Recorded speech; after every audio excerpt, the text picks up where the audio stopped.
Hi everyone, welcome back to my channel. My name is Ella, and for today's video I'm going to be talking a little bit about more of a rambly tea video, talking about starting down the poison path and starting my own plants, starting my own plant garden or herbal garden, and just my thoughts on that and taking you along with me. Now, what is the poison path? Very quick recap, you're working with plants that are poisonous. I'm working with them to learn from them. I'm an animist, so I want to start building a relationship with these spirits, and hopefully they will teach me a few things here and there, and just really create that allyship with these spirit plants. So if you've been watching my videos for a while, you may know that I've been really kind of getting more into the poison path and, you know, more herbology, I guess you could say, entheogens and things like that in, I want to say, since last year, where I read Corinne Boyer's Plants of the Devil, and that just really spoke to me. So I obviously went ahead and read more books, and I have a couple of book reviews on my channel as well that you can go check out as well.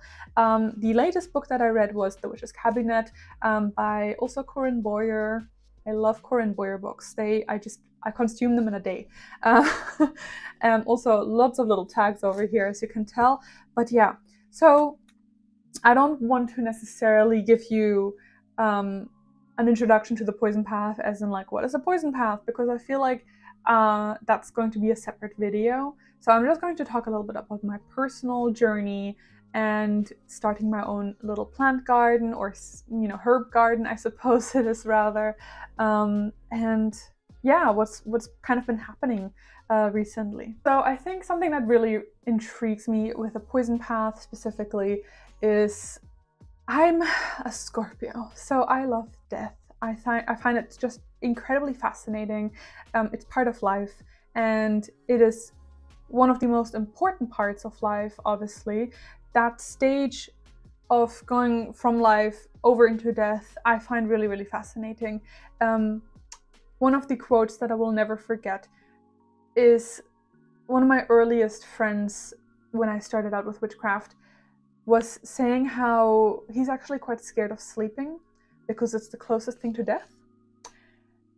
And somehow that was something that blew my mind when I was like, I don't know, 12 or 13 years old.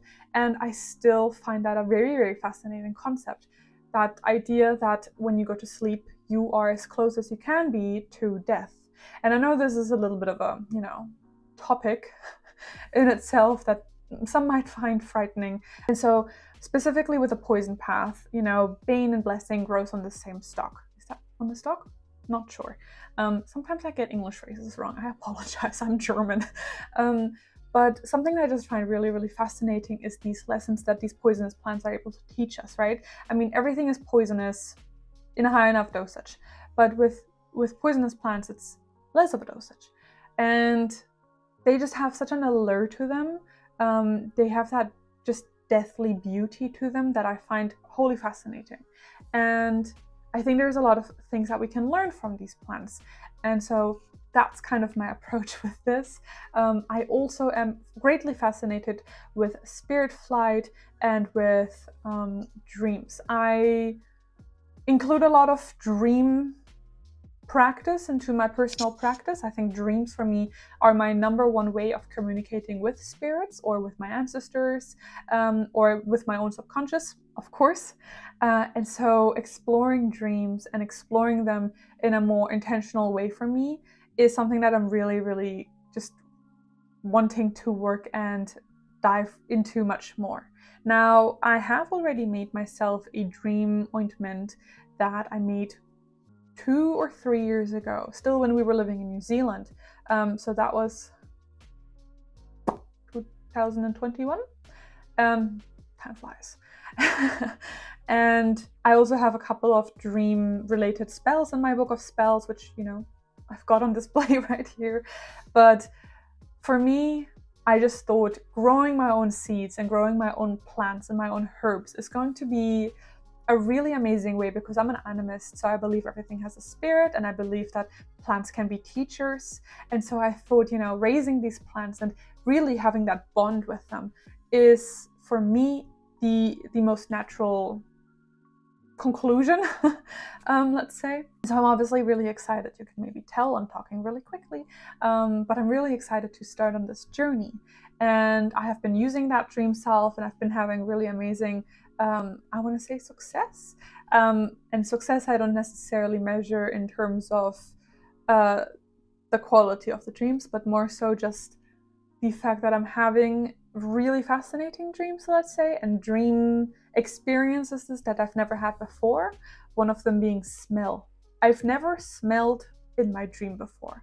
And a few days ago, using my ointment, I actually smelled in my dream. I specifically and incredibly vividly remember smelling in my dream. And I remember being confused in my dream because I'm always a little bit on the lucid end of dreaming.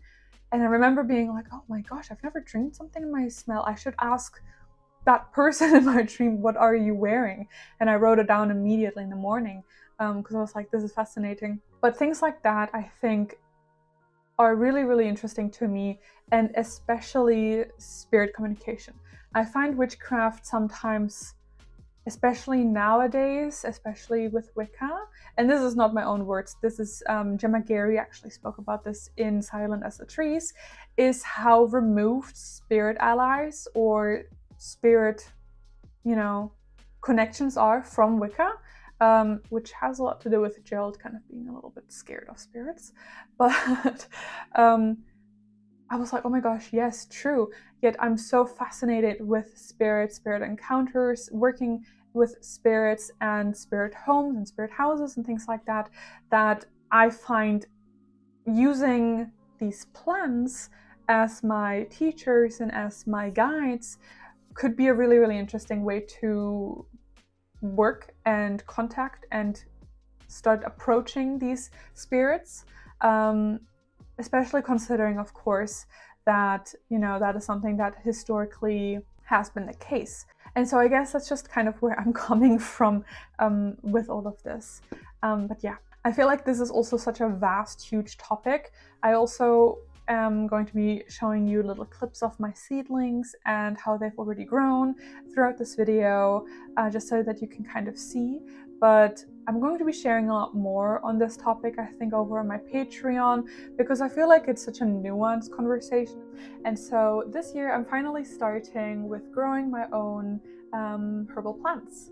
And so I actually was recommended this company after making a post about this topic on my Instagram, where a lovely person on Instagram recommended them to me, which is Magic Garden Seeds. And I reached out to them and said, could we collaborate? And they were so kind to say yes.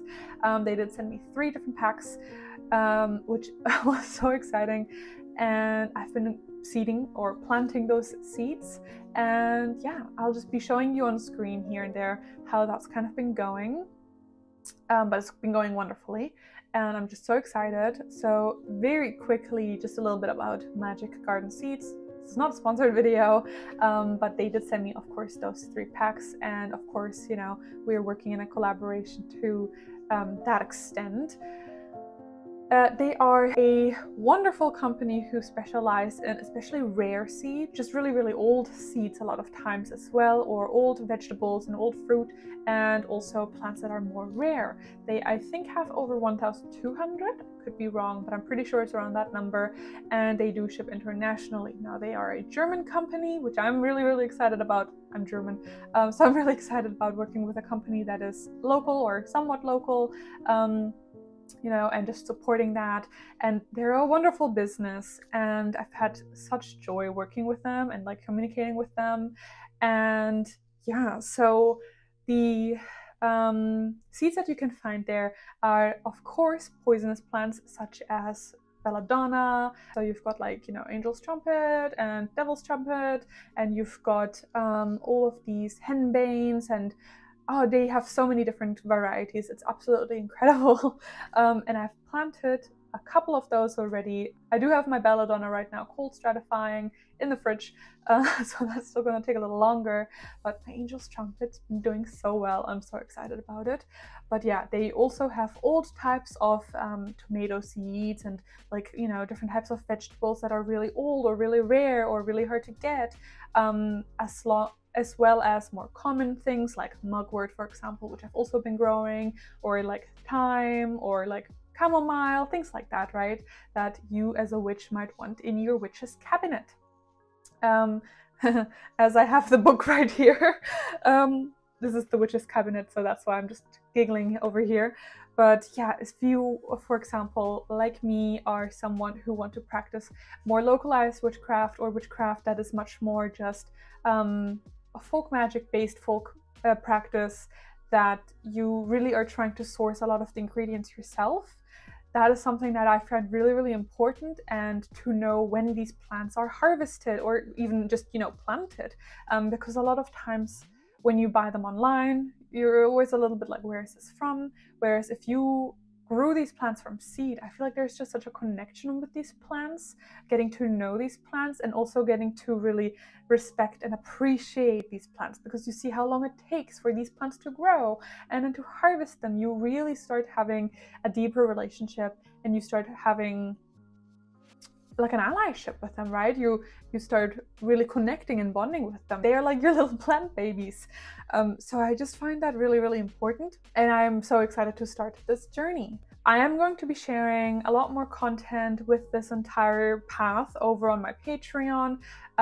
The lowest tier is $3, so if you want to join over there, that's a tier that you might want to join, just because I'm a little bit iffy with Instagram and like guidelines and like poisonous plants. Whereas on Patreon, you know, that's obviously much more doable. So if you would like to join that, if you are interested in this journey, if you would like to grow plants with me, I do have a code for Magic Garden Seed, which I will leave on the screen here, as well as in the description box. But yeah, you can head over there. Now, of course, this is just an introduction video. This is a vast topic, right? And I am condensing it to the tippy tip of the iceberg. So I just kind of wanted to share that with you because I'm really excited about it. And yeah, I hope you find this kind of interesting and join along with me on this journey. And yeah, let's see where we go. With that being said, thank you so much for watching this video. May you go with your gods. Bye.